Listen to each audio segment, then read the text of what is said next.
Então, iniciando. Olá, boa tarde. Sejam muito bem-vindos às sessões simultâneas do 23º Finesp. Para quem não me conhece, eu sou Alexandre Mori e terei o prazer de moderar esse painel com vocês. Gostaria de lembrá-los que teremos um debate com os palestrantes ao final da sessão e todos podem participar fazendo perguntas pelo chat. Eu vou ficar de olho nas perguntas de vocês para que possamos explorar ao máximo todo o conteúdo deste painel. Espero que tenham aproveitado a plataforma do evento até aqui, que tem muita coisa legal e até mesmo um filme exclusivo que será transmitido somente durante essa semana. Todas as atividades que vocês realizaram na plataforma é pontuada e ao final do evento mostraremos um ranking dos 3 melhores engajados que ganharão um prêmio especial. Para dar início ao nosso painel, convido para a sua apresentação o Rafael Vilas Boas, Head de Marketing de Graduação e Pós-Graduação da AFIA Educação e Tecnologia e Publisher do portal Marketing Educacional. Rafael, tudo bem? O palco é seu, você tem 20 minutos e muito obrigado. Muito obrigado, Mori. Vou compartilhar uma tela aqui. Me confirma se você estiver vendo ela, por gentileza. Ok.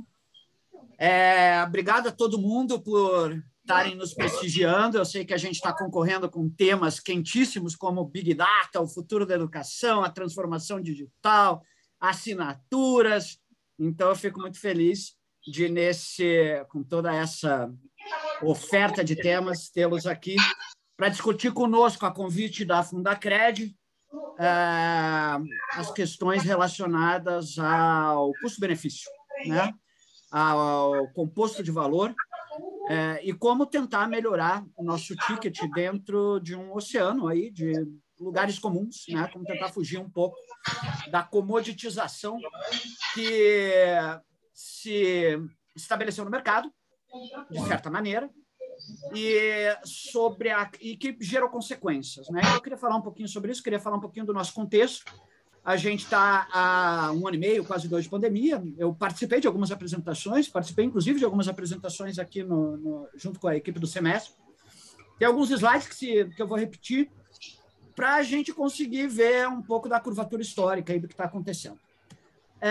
Para quem não me conhece, então, meu nome é Rafael, eu trabalho há 20 anos com marketing educacional e atualmente eu trabalho na AFIA. Quem não conhece a AFIA, é um grande ecossistema de educação e tecnologia que tem como foco prioritário a carreira médica e a jornada do médico do momento em que ele entra na faculdade até o momento em que ele se aposenta, com 2 grandes áreas, uma área educacional. Aqui no nosso framework vocês conseguem ver, são mais de 20 faculdades de medicina, 11 centros universitários com cursos em todas as áreas, uma área de educação continuada médica, super interessante. Luciana, seu microfone está aberto. A gente também tem uma área de health techs, né, que é a nossa área de tecnologia, que o objetivo é suprir os médicos no que tange ao seu exercício profissional.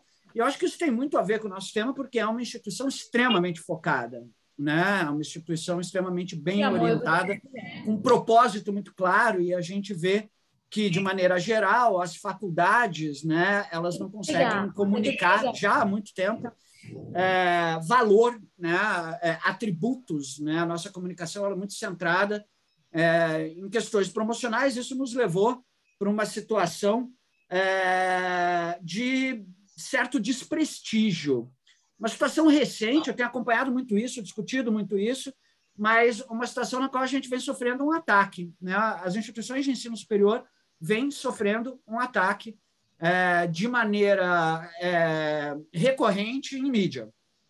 Um ataque mentiroso, falacioso, com títulos, com matérias que dizem Uber com diploma, Apple, Google e IBM já não exigem diploma universitário, professor com mestrado pede emprego em semáforo e recusa dinheiro. E quando você vai se aprofundar mesmo nessas notícias, você vê que, de maneira geral, elas são fake news ou são distorções dos assuntos, né? Uber com diploma, quando você vai no censo de motorista de aplicativo, você vê que 15% dos motoristas de aplicativo, menos, de fato, tem um diploma superior, a grande maioria não tem. Quando você vai nas vagas que o Google está publicando no Brasil, você vê que elas não apenas pedem graduação, 100% delas, como elas pedem mestrado e algumas pedem doutorado. Quando você vê essa matéria desse professor no semáforo com mestrado, você vê que ele está empregado, que, na verdade, ele estava fazendo quase que um trabalho acadêmico, testando o alcance do LinkedIn dele com essa mensagem bastante Enfim.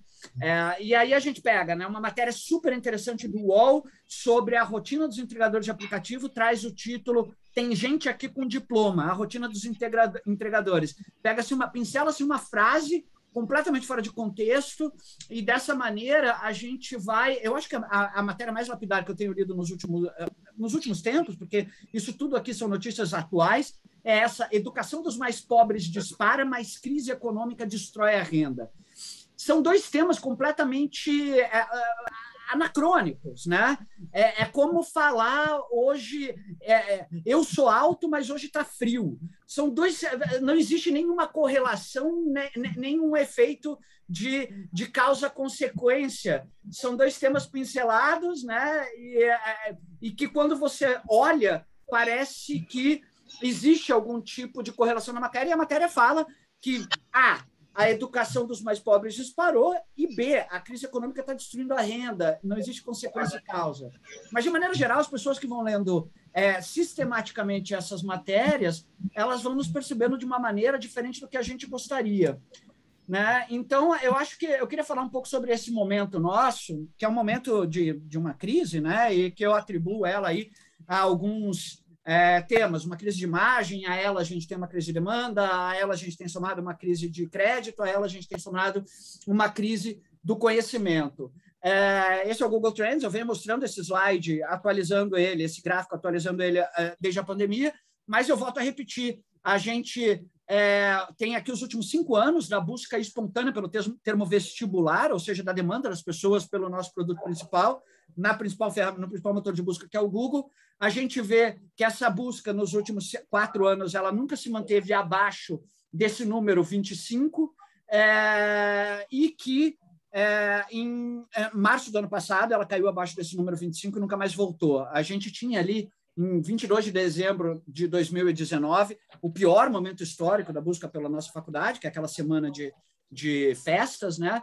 Onde a gente tinha o número pela primeira vez cai abaixo de 25, e aí vem a pandemia e ele nunca mais se recupera. Então, a gente tem uma crise muito grande na demanda também. A gente tem uma crise de conhecimento. Na verdade, não digo que é uma crise, mas o nosso negócio, ele é um negócio que sofre um impacto muito grande sobre da obsolescência do conteúdo. O nosso negócio sistematicamente precisa ser atualizado, e a gente não sabe qual o ímpeto da atualização acadêmica que a gente imprime nos nossos cursos. Eu gosto muito de falar do Gordon Moore, falo dele desde o meu livro de 2009, que é um cara da Intel que falava que a capacidade de processamento dos chips dobraria todos os anos. A essa lei deu-se o nome de Lei de Moore, né? Mas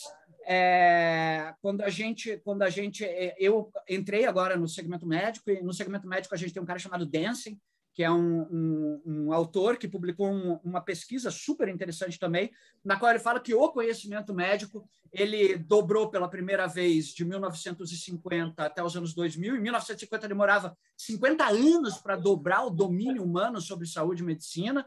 Em 1980, esse conhecimento começou a dobrar a cada 7 anos, em 2010 a cada 2 anos e meio, e hoje disse que o conhecimento médico, o conhecimento de saúde, ele dobra a cada 73 dias. Então, um aluno nosso que se matricula aí no primeiro ano de uma faculdade de medicina, até o final do curso, o conhecimento médico vai ter dobrado 30 vezes. Né? Ele não se matricula para uma profissão que ainda não existe, ele se matricula para uma profissão que ainda não existe 30 vezes. Né? E isso é uma questão que impacta diretamente quem vende conhecimento na sociedade do conhecimento. Uma terceira questão que é importante a gente falar é essa crise da economia, né? O nosso negócio é um negócio que responde... são slides do Educa Insight. O nosso negócio é um negócio que responde diretamente ao saldo de empregos formais e ao desemprego. Então, a gente está num aumento, num recorde histórico de desemprego, com uma queda de empregos formais, e a procura por faculdades ela é cíclica, né? A gente, nos ciclos de aquecimento da economia, aumenta-se a procura pelo nosso serviço. E, por fim, a nossa questão do financiamento, que é um tema importante. O nosso modelo era totalmente baseado no financiamento por mensalidades, diferente do financiamento educacional de outros países, como os Estados Unidos, né, nos seus fundos universitários uma renda muito grande, doações uma renda muito grande, as mensalidades representam 14% de toda a receita das universidades americanas. Eu coloquei aqui como exemplo a China, um exemplo radical, mas as novas regras que o governo chinês implementou proíbem instituições de ensino com fins de lucro lá naquele país, e no Brasil a gente tem 90% da nossa receita vinda de mensalidades. Em algum momento a gente teve alguma contraposição a essa mensalidade, que foi financiamento público do FIES, ele acabou e hoje a gente tem uma parte substancial da nossa receita vinda das mensalidades. Esse é um modelo bem brasileiro, né? Quando acabou o FIES, o preço das mensalidades caiu, a gente entrou numa guerra predatória de desconto. E é um modelo bem diferente, né, do modelo de outros modelos, né? Quando a gente olha nos Estados Unidos, eu gosto muito de trazê-los como exemplo. É um país que valoriza muito o seu ensino superior, o seu ensino superior privado. A gente tem nos Estados Unidos um aumento muito grande do financiamento estudantil. Hoje a gente tem aí o débito estudantil acumulado, ele chega em 2020 a 1,7 trilhão de dívida com esse serviço, que é um serviço que é valorizado pelo público americano, e por isso o público americano se expõe à dívida para conseguir estudar, porque entende o valor agregado. Quando você pergunta para um pai de uma criança de até 6 anos nos Estados Unidos se ele pretende economizar para pagar a faculdade do filho, você tem ano após ano variando, mas mais de 50% dos pais em 2018 afirmavam que iriam poupar para bancar a faculdade do seu filho pequeno, seu filho ainda na educação infantil. Isso mostra o valor que se percebe no produto, que é muito diferente do nosso modelo brasileiro. Eu não sei muito bem atribuir a quê. Acho que tem uma série de questões que impactam. Uma é as faculdades não comunicam os seus atributos, comunicam os seus descontos. Isso leva a uma percepção no mercado de uma comoditização, onde, quando a gente só comunica preço, a única variável que eu uso no meu processo de decisão é preço, né? E aí a gente tem os caminhos de valor, que eu queria falar um pouquinho sobre eles. Em primeiro lugar, eu gosto muito de bater nisso, gosto muito de reforçar. Quem me conhece sabe que esse é um tema, uma bandeira minha. Faculdade no Brasil traz o segundo maior, eu sempre falei que era o maior prêmio, mas é o CDE, no seu Education at Glance do último ano, tinha um país lá que nos passou. Nós hoje pagamos o segundo maior prêmio por ano de estudo do planeta. Então, estudar no Brasil, uma pessoa com ensino superior incompleto ganha R$ 2.200 em média no Brasil, ensino superior completo salta para R$ 5.000.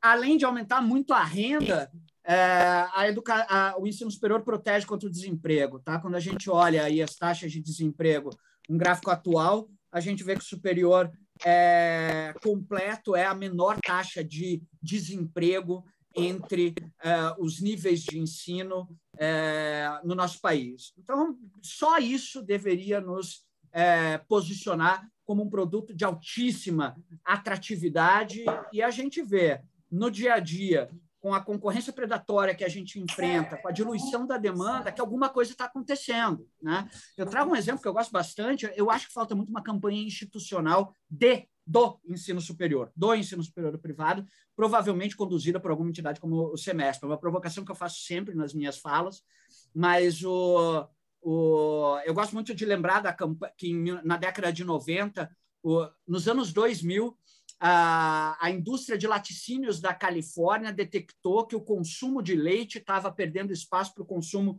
de fruta, de sucos e de outros produtos. E eles estavam tendo uma queda na venda de leite, e o Sindicato dos Produtores de Leite montou uma campanha muito bonita, que vocês conhecem, vocês lembram, que é Agora Milk. Chamou grandes artistas, Beyoncé, chamou o Harrison Ford, para colocar aquele bigode de leite com aquele título Agora Milk. E isso fez com que trouxe um impacto muito grande, porque é propaganda, e porque propaganda tem o potencial, tem o poder de mudar comportamento. Eu acho que a gente precisa de uma propaganda de valorização do ensino superior, contando histórias de crescimento, contando histórias de ascensão, contando histórias de vitória dos nossos alunos. A gente sabe que eles prosperam por meio da educação, por meio do serviço que a gente presta, e a gente não comunica isso da maneira adequada, no meu entendimento, com endosso, com testemunho, com depoimento. Acho que cada um de vocês deveria se tornar um colecionador de histórias. Eu acho que cada um de nós deveríamos nos tornar colecionadores de história de sucesso, para, no momento da campanha, conseguir comunicar essas histórias. Os alunos nos percebem como um elo entre eles e as suas aspirações profissionais, e as universidades americanas utilizam muito bem isso, comunicando às empresas que contratam os seus alunos. A gente tem uma ferramenta do LinkedIn chamada Alumni Page, que a faculdade de vocês, querendo ou não, está sendo citada na sua Alumni Page, e lá diz as empresas que mais contratam os alunos de vocês, e vocês deveriam estampar isso na sua próxima campanha, no lugar do seu splash de desconto promocional. Ainda pensando sobre por que eu sou otimista com o nosso negócio,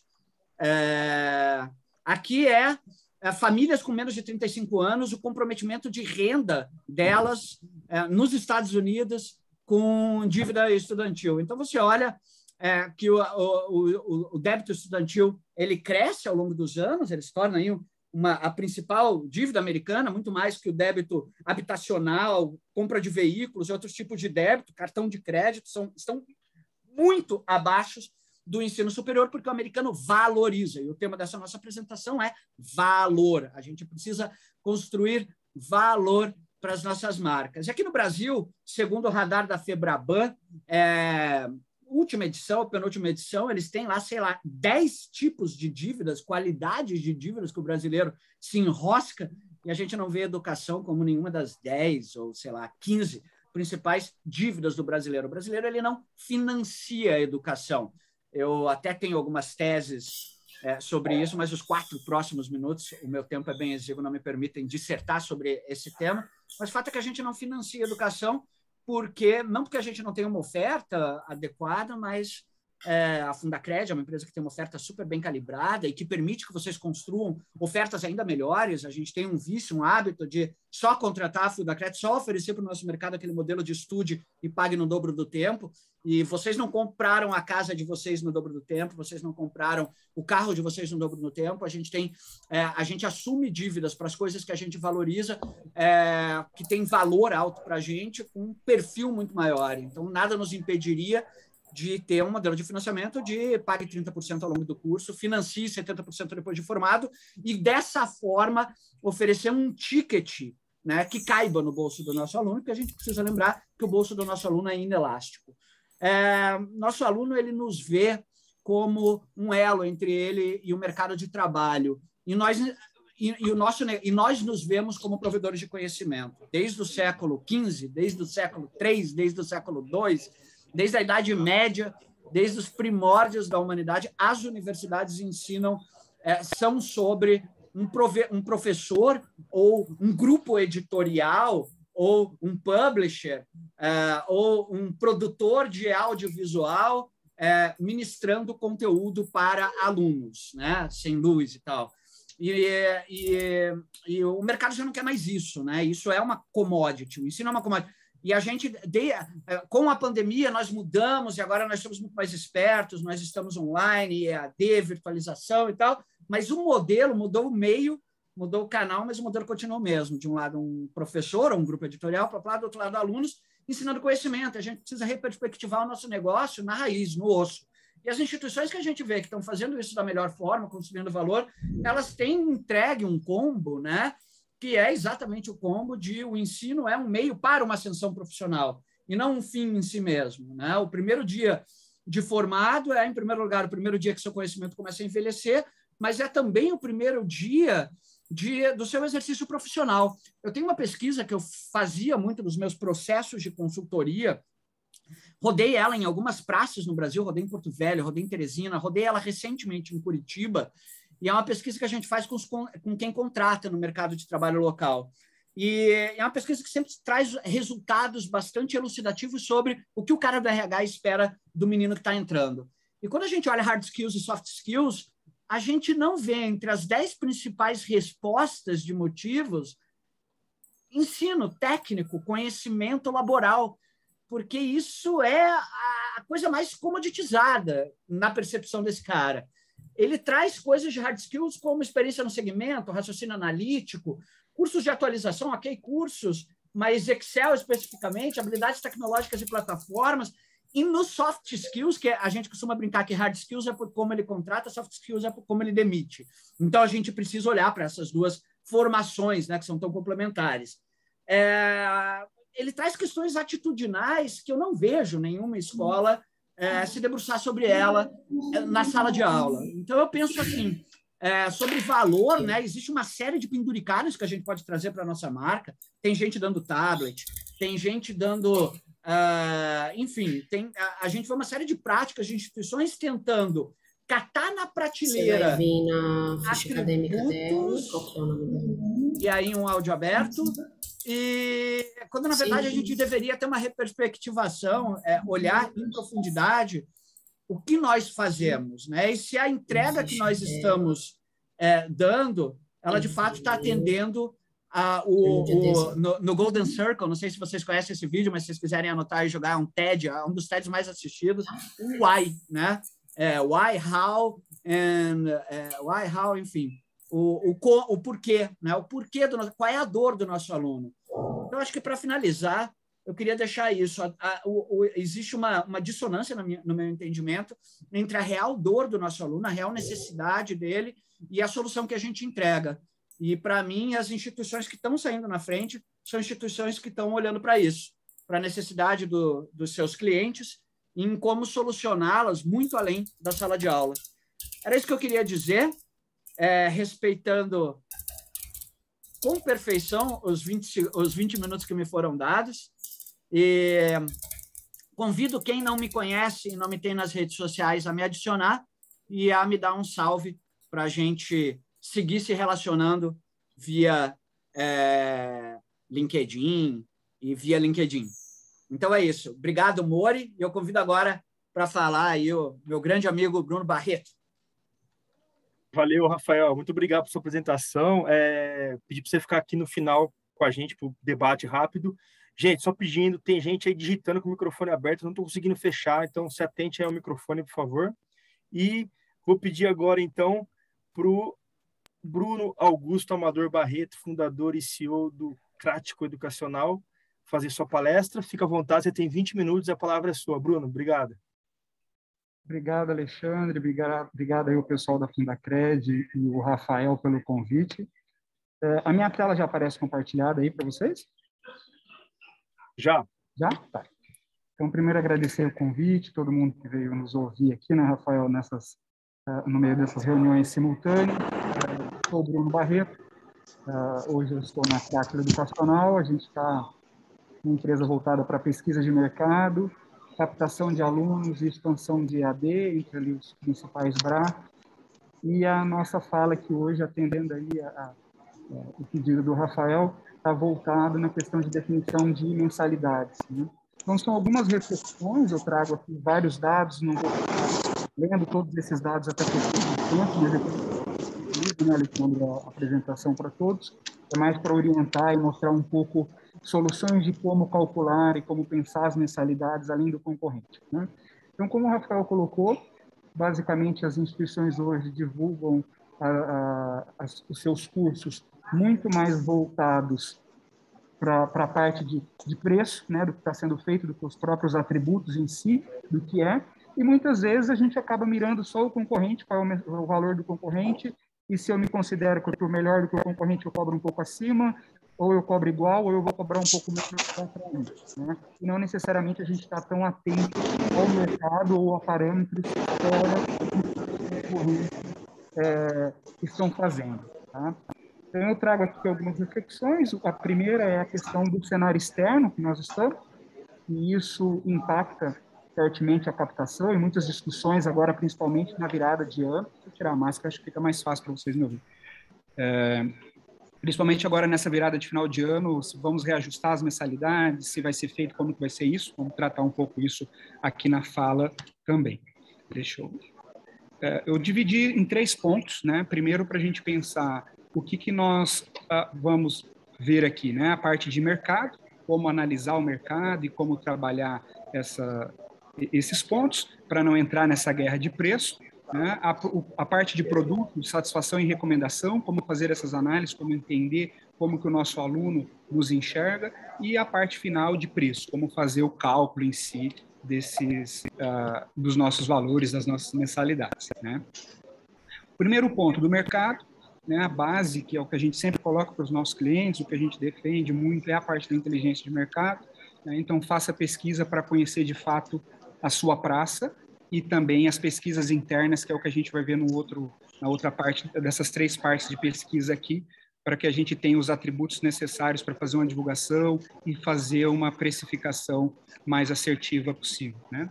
Então, o mercado sempre vai nos apontar os caminhos e analisar se o nosso portfólio está coerente com as demandas de mercado, né? Se os nossos cursos são os cursos mais buscados, como que é um comportamento desde a parte do cenário nacional, como a gente vem acompanhando aí o crescimento do EAD. Então, meu portfólio tem um EAD, eu tenho trabalhado cursos semipresenciais, como que a gente tem feito essa divisão. Em muitas regiões, a gente já tem a educação à distância com um número de ingressantes maior do que dos próprios presenciais, então, sempre procurar aí se nortear pelas pesquisas para ter esse portfólio bastante alinhado, né?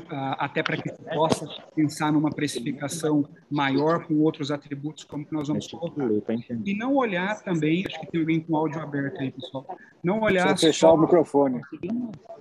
Não olhar só os dados gerais, né? É muito importante a gente dividir isso por área, porque cada área do conhecimento tem um comportamento distinto.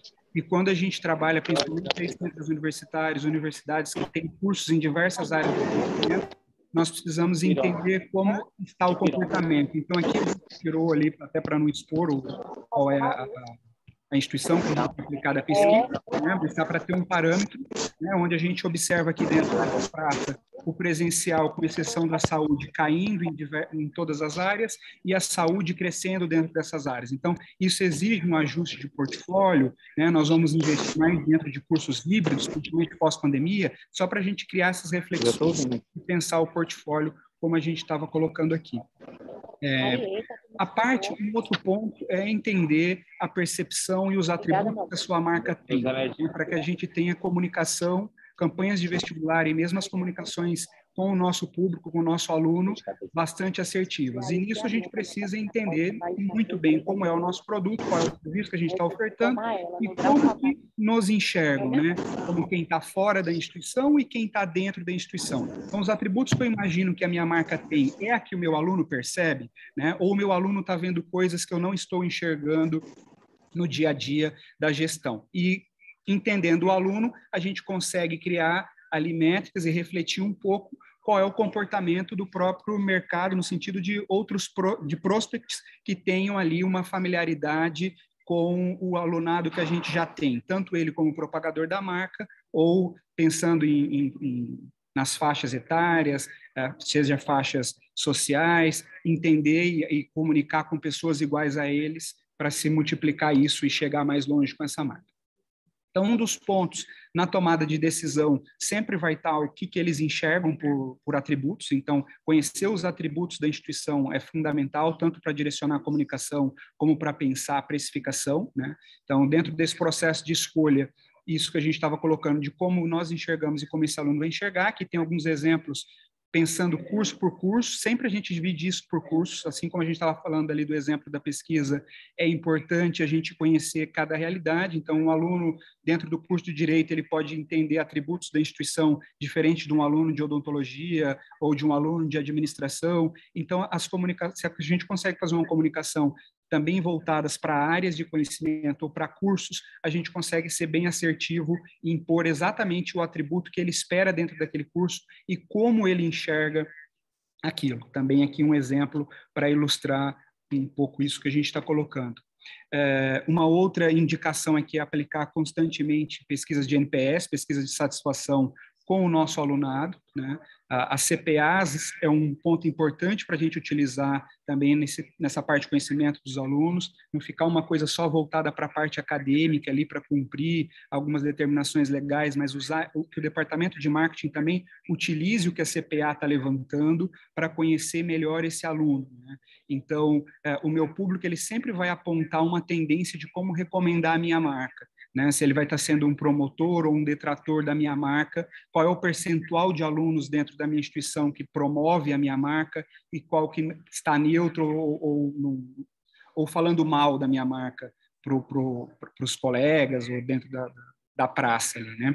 No que ele está satisfeito, e isso a gente entendendo cada ponto, né? Aqui também tirei, óbvio, o nome da instituição, mas é para entender um pouco como que a gente pode fazer isso. Então, dentro de infraestrutura, corpo docente, coordenação, se é online, o portal, ou mesmo agora durante a pandemia, o presencial, que também está tendo um ambiente virtual de aprendizagem, atendimentos diversos aí dentro da instituição, e aqui a gente pode mapear de fato onde eles estão mais satisfeitos e ajuda a gestão também a fazer investimentos, né, e a gente conseguir trabalhar melhor isso, né, dentro do que o aluno está percebendo.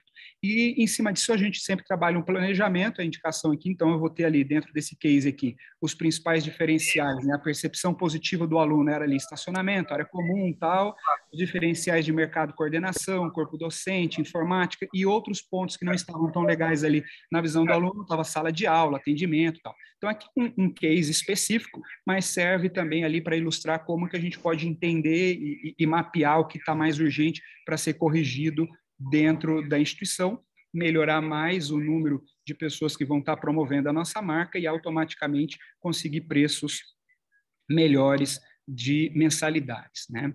Um outro ponto é a validação do próprio produto. Muitas vezes o aluno é o último a ser ouvido, ele não é ouvido em construções de determinados produtos. Aqui a gente traz um case de para educação híbrida ali, para cursos semipresenciais, né? Então, muitas vezes a discussão é acadêmica, de gestão, vou fazer um híbrido que vai ter aula 3 vezes na semana, 4 vezes na semana, que forma que vai ser isso? E o meu público, né? O que ele espera? Para ele consegue associar uma vez na semana, 2 vezes na semana, o que eu estou colocando casa com a rotina dele. Então, a gente põe aqui um exemplo de semipresencial, mas isso serve basicamente para todo o portfólio, né? Desde a graduação, a própria pós-graduação também, né? Então, como que eu posso trabalhar uma inovação dentro desses processos? E alguns insights também podem vir da comunidade acadêmica e dos alunos dentro da construção do próprio produto, para que seja o mais aderente possível a esse usuário, né? Indo já para a parte de preço, a precificação, ela sempre tem que estar embasada na pesquisa, né? Por isso que a gente já começou até o tema ali para fugir do concorrente, não ficar olhando apenas para ele, e aí a gente traz aqui algumas métricas, alguns exemplos em cima disso. O primeiro é o conhecimento mais profundo possível do cenário socioeconômico do nosso alunado e do nosso prospect, né? Desde a faixa de renda que ele está, a idade que ele tem, qual que é o mercado que ele está consumindo, né? Como que eu vou conversar com ele, como eu vou acertar a minha linha de comunicação para falar com esse público, né? E como que ele enxerga ali a nossa instituição, como a gente já estava colocando anteriormente. Então, como a gente tem, qual é a nossa penetração no mercado, qual que é o nosso market share, então ter todo esse conhecimento público. E um ponto que eu quero destacar aqui é a questão do potencial financeiro de consumo em educação, né, e a importância de se conhecer a disponibilidade financeira da praça onde a gente atua. Tá? A gente trabalha hoje com instituições em todas as regiões do país e muitas delas não têm esse conhecimento, né? Então, a gente já teve ali algumas surpresas quando a gente apresenta as pesquisas que destoa do que o mantenedor, do que os dirigentes imaginavam dentro da sua região. Então, o que a gente trabalha aqui dentro da disponibilidade financeira?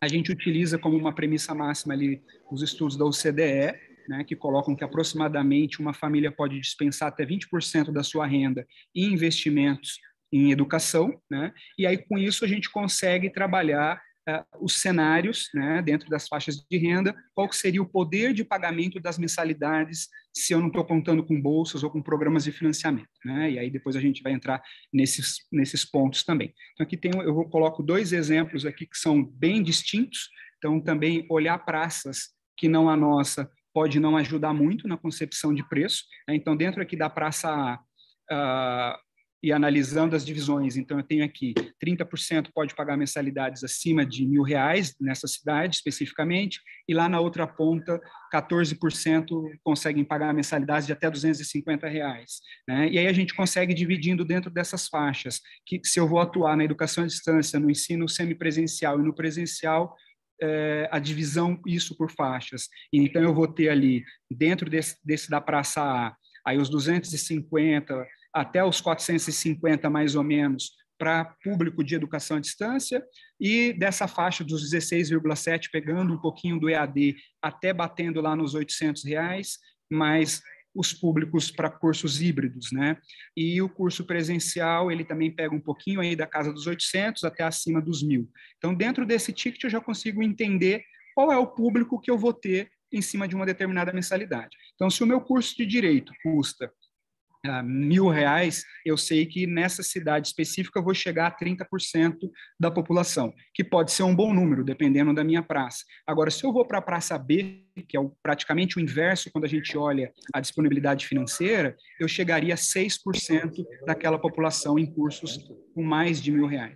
Então, nessa praça, eu dependeria mais de programas de financiamento, né, ou de bolsas, de todos os subsídios que possa ter dentro dessas políticas comerciais da instituição, né? E coloquei 2 exemplos bem distintos para entender como que as praças são diversas e a importância de entender, de ter o poder de pagamento, né? Ele pode sonhar com a minha marca, ele querer estudar comigo, ele não tem condições. Então, como eu vou criar essas condições para que ele possa vir a estudar comigo, né? Então, nessa praça A, 52% pode pagar mensalidades acima de 800, e quando eu vou para outra praça, 84% não pode pagar mensalidades acima de 800, né? Então, eu vou ter políticas e vou ter estratégias totalmente diferentes. E, com certeza, também preços de mensalidades diferentes dentro dessas praças, de acordo com qual é o meu padrão, né? Se eu estou uma instituição mais standard ali, que tem preços mais competitivos, ou eu tenho uma instituição mais premium, e qual que é o posicionamento em cima disso. E mesmo quando eu vou trabalhar em instituição premium, eu preciso entender qual é o público que eu vou ter na cidade que eu estou atuando. Se eu estou num grande centro, isso é bem tranquilo. Agora, em cidades de médio e de pequeno porte, se eu tenho uma instituição com preço muito premium, eu posso ter uma população muito pequena para poder atuar e vai ser difícil a minha captação se eu usar, por exemplo, 100% presencial e depender só da minha cidade para preencher o meu número de vagas. Alexandre, como eu estou compartilhando, eu não estou vendo o horário aí, que pode ir monitorando aí, tá? Quantos minutos? Você tem mais 2 minutinhos, tá bom? Tá, então vou correr aqui. Aqui uma outra metodologia, né, a PCM, que a gente utiliza para entender preço, tá? Então, eu posso ter um preço que está muito baixo, e aí o público vai olhar para aquilo e falar, olha, isso aqui está uma pichincha, deve ter alguma pegadinha aí, não quero isso, ou ele pode estar num ponto tão alto que ele não pode pagar e ele nem trabalha com isso. Então, a gente trabalha aqui cruzando essas métricas e o OPP, que seria o preço ideal, que é o caminho aqui entre todas essas, né? Não ser nem o mais caro para ele, qual é a percepção, né, dessas movimentações de preço, e aí tem todas umas técnicas, a gente só está colocando para ilustrar e fica à disposição até por conta do tempo, não consegui explicar em mais detalhes, mas é o que a gente orienta aqui para os nossos clientes para fazer essa precificação, olhando a disponibilidade financeira e esses pontos de poder de pagamento deles, né? Entender também as bolsas de financiamentos, e aí sim olhar se as minhas políticas estão de acordo com a realidade do meu público e como que meus concorrentes estão fazendo isso. Aqui eu não estou falando de preço, mas quais são as bolsas que eles estão fazendo, quais são os programas de financiamento que tem, quais são as formas de ingresso, etc. E aí, para fazer já essa parte final, algumas reflexões. Então, o primeiro ponto aí, dentro de um resumo que a gente está colocando, é utilizar a inteligência de dados para fazer o desenho de portfólio, de presencial, SEMI e EAD, aplicar pesquisas constantes no alunado para conhecer os atributos que o diferencia, com isso aprimorar o produto e a própria comunicação e conhecer em detalhe a condição de investimento do público para cada uma dessas modalidades, né? Tendo políticas de incentivo e programas de financiamento que também possibilite mais acesso ao seu produto.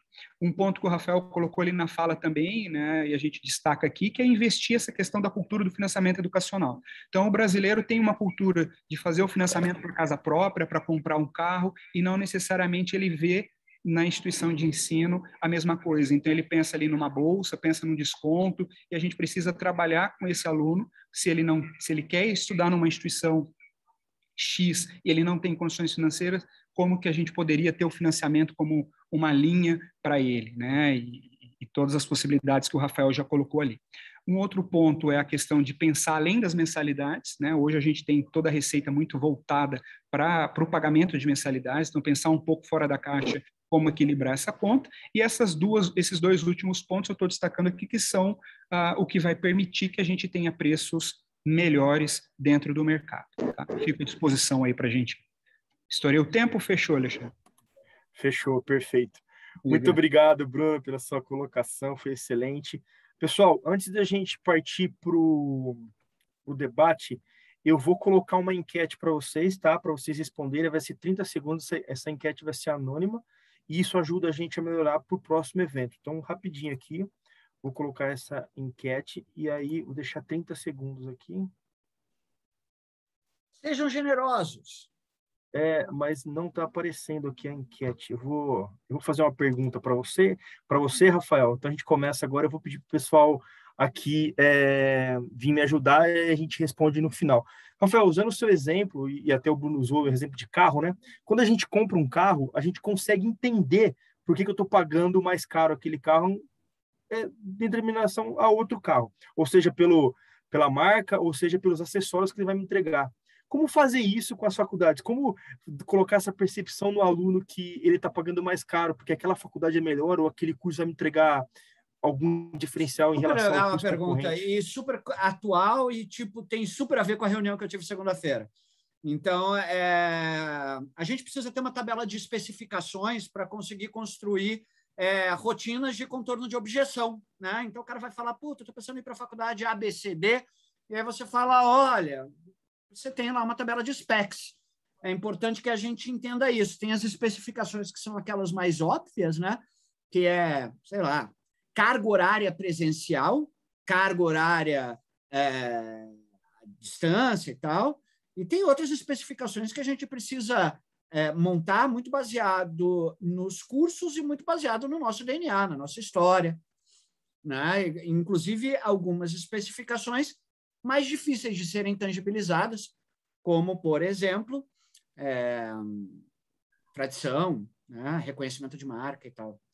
Mas tem que planilhar e entregar no mundo comercial um instrumento que se chama uma tabela de specs, especificações. Bacana. Bruno, a minha dúvida com você, você mexeu num ponto que é muito caro para mim. Você mostrou no seu gráfico uma faculdade que ela atinge o público que pode pagar R$1.000 e uma faculdade que atinge um público ali que muito provavelmente vai pagar R$250, né?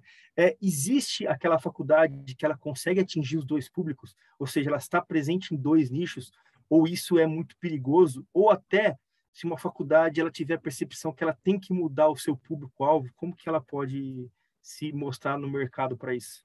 É óbvio que isso vai depender muito da estratégia da instituição, o volume que ela pretende ter de alunos, qual o posicionamento de marca dela, né? Mas, de uma forma geral, falando ali uma nivelação, vamos colocar aqui, o ideal é que ela tenha diversos produtos para abarcar o maior número de classes possível. Então, eu posso ter um aluno mais premium no meu 100% presencial, eu tenho um aluno que não poderia fazer o meu presencial e vem fazer a minha educação à distância com preços mais acessíveis para ele, e o caminho do meio ali são os cursos híbridos, né?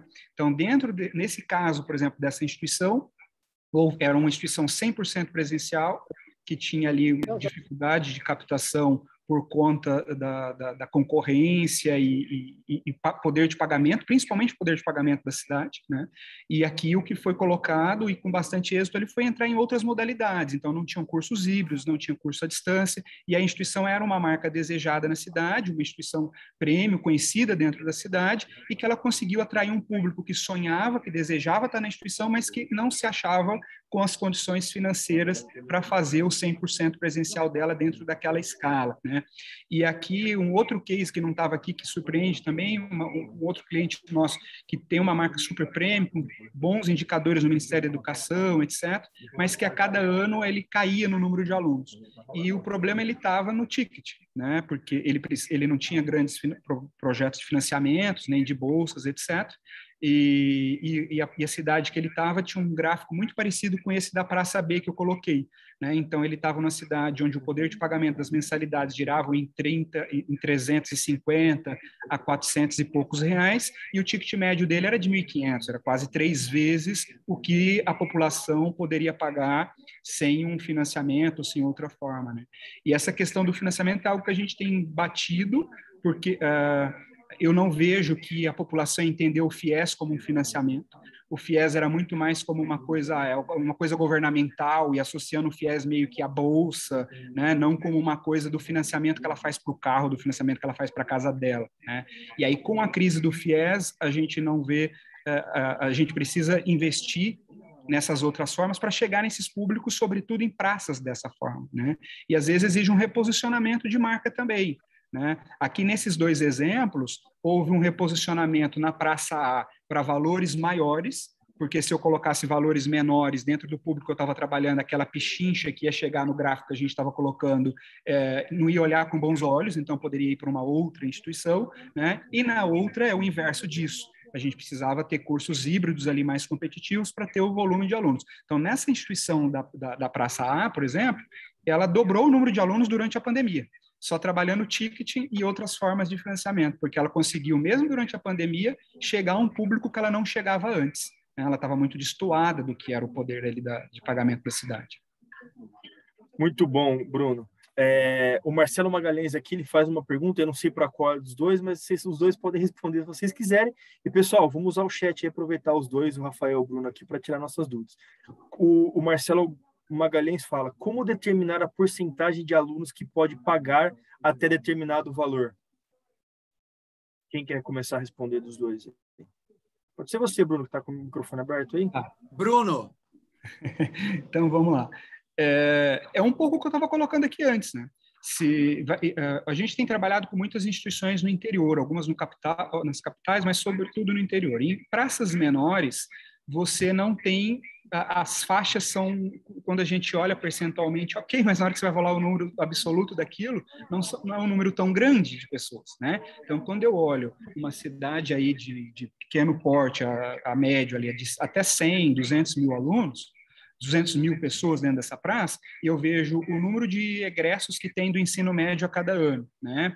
O número de pessoas que não tem ainda um curso superior e que está, principalmente naquela idade que X ali que a gente utiliza, qual é a faixa ali até os 35, mais ou menos, dentro do EAD. É óbvio que tem público mais velho do que isso, mas para cruzar o volume que eu teria, né? Então, essa volumetria pode não ser tão grande. Então, conhecer essa volumetria é o que vai fazer com que eu chegue a um público maior ou menor. Eu posso chegar, olha, eu vou ter uma instituição mais premium, vou estar focada em tal coisa. Agora, mesmo no intervalo aqui do FENESP presencial, eu estava conversando com uma reitora de uma instituição que ela é focada só em uma área de conhecimento, são cursos para público AA ali dentro, e ela tem o nicho dela de mercado. Ela nunca vai ter 5 mil alunos, porque não é a ideia dela ter os 5 mil alunos, né? Então, ela tem um público totalmente diferente. A gente precisa entender qual o planejamento estratégico da instituição, se ele está coerente com a praça onde ele está inserido e quais estratégias ele vai usar para atrair esse aluno que o torne competitivo e sustentável dentro do modelo. Eu queria só cortar uma bola aqui que o Bruno subiu em primeiro lugar, respondendo, eu não sei quem fez essa pergunta, mas eu acho que se cercar de bons profissionais que saibam, que tenham método, né, é fundamental. Então, o Bruno vem fazendo um trabalho extraordinário com a Crátilo. Acho que quem não conhece o trabalho dele deveria conhecer, deveria mandar um salve para ele aí no particular e marcar uma reunião, porque é sobre método, né? E complementando o que ele colocou, em primeiro lugar, o Bruno falou de perfis diferentes econômicos para cada modalidade. Eu vou além. A gente tem perfis diferentes econômicos, comportamentais, educacionais em cursos, né? Então, eu tenho uma dificuldade muito grande de montar buyer persona, por exemplo, para a universidade. Porque o meu aluno de comunicação é totalmente diferente do meu aluno de contábeis. E aí, tentar fechar todo mundo dentro de uma mesma figura, de uma mesma cara, de uma mesma caixa, eu acho muito difícil. E sobre preço, eu acredito, e aí não existe muito consenso, né? Muito do que a gente fala, do que a gente estuda, são ciências em construção. Mas eu tenho uma percepção de que cada vez mais as pessoas estão acostumadas com preços dinâmicos, né? Então, a sua passagem aérea nunca vai ser igual do cara ao seu lado, o seu quarto de hotel, o valor dele é diferente do cara do lado, o Uber, tudo, cada vez mais a gente tem que ter um dinamismo e a gente tem que fazer uma gestão da condição da nossa oferta, compreendendo isso e olhando muito para dentro, para custo e para meta, né? Para ticket count e ticket médio, né? Para o número de CPFs que a gente quer colocar e para o número e o valor de cada nota emitida. E a professora Vanessa, ela subiu uma bola aqui no chat que a minha apresentação ficou ruim, o meu slide, e aí eu queria falar para quem quiser receber, eu já mandei para ela pelo LinkedIn, me dá um oi ali no LinkedIn e eu já subo esse slide agora para vocês. Legal, obrigado, Rafael. E aí tem uma pergunta para você do Fábio, lá da Tuiuti, de Curitiba. Como cativar o mantenedor sobre a necessidade da campanha institucional? Mesmo IES de grandes portes trabalham ainda com a comunicação sazonal e fundamentalmente comercial.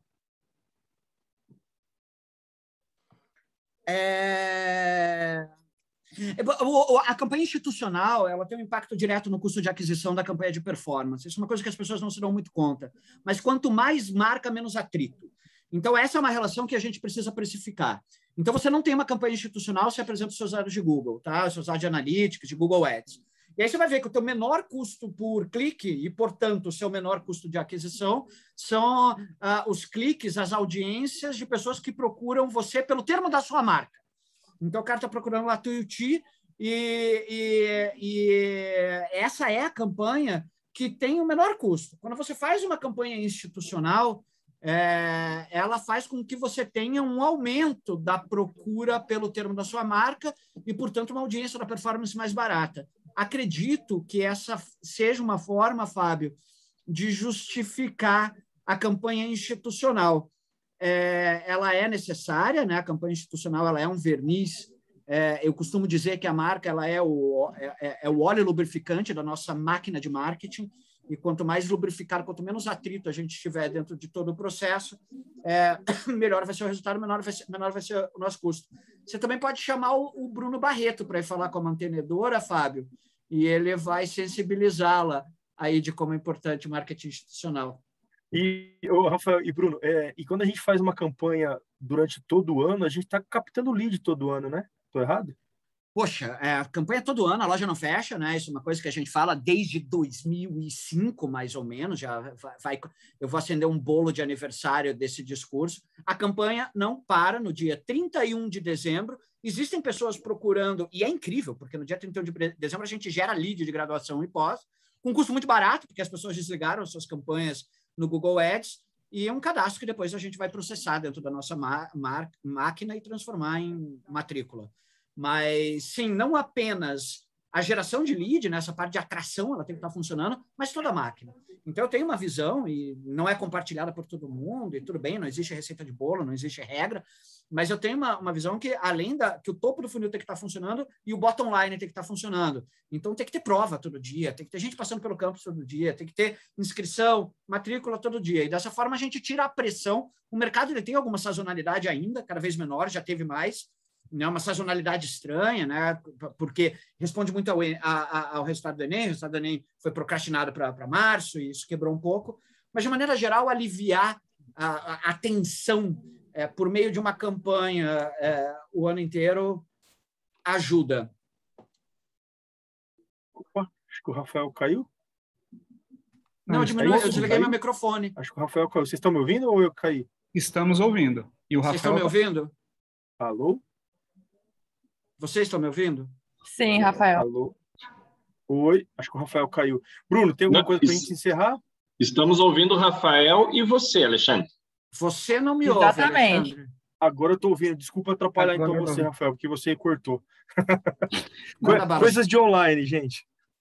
Para encerrar, assim, até o que a gente vem discutindo muito, falando isso de mensalidade, a gente tem observado, mesmo com crise, com tudo, né, pode perguntar, tá, mas como isso que você vai colocar? Mas a gente tem observado um aumento das mensalidades para 2022, no 100% presencial, né, e qual que é a linha de raciocínio para isso?